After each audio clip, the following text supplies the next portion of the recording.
Ayan, magandang umaga po mga kaibigan, mga kasama, mga kalugar, lalong-lalo na dito sa Diparo, Barangay 168. Nandito po si Alex Lakay, bilang kandidato ninyo po bilang kapitan.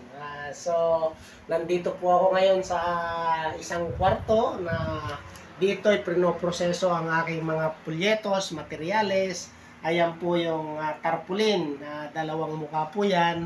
Yan po ay mga napag-ambag-ambagan ng ating mga kaibigan. Kasama na po lahat ng mga materialis na ito. So ako'y nagpapasalamat sa mga nakiisa at nakiambag dito sa mga pulyetos at materialis na ito. So maraming salamat sa inyo mga kaibigan, mga kasama. At naway, ito ay malaking tulong sa inyong lingkod para po maarok natin ang ating mga mamamayan ng Diparo.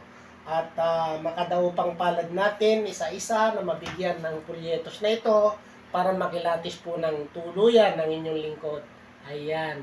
So, muli, ako po ay nag-aabiso sa inyo na ang inyong lingkod ay para sa tunay na pagbabago. Dito lamang po yan sa Barangay 168, Diparo.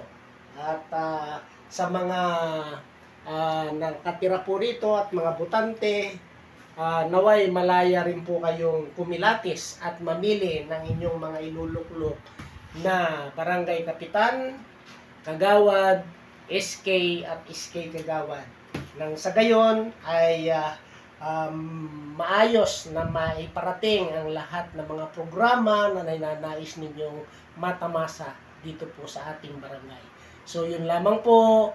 Muli, magandang umaga at naway pagpalain tayo ng may kapal na maging maayos at matiwasay ang halalang ito. God bless us all. Bye-bye!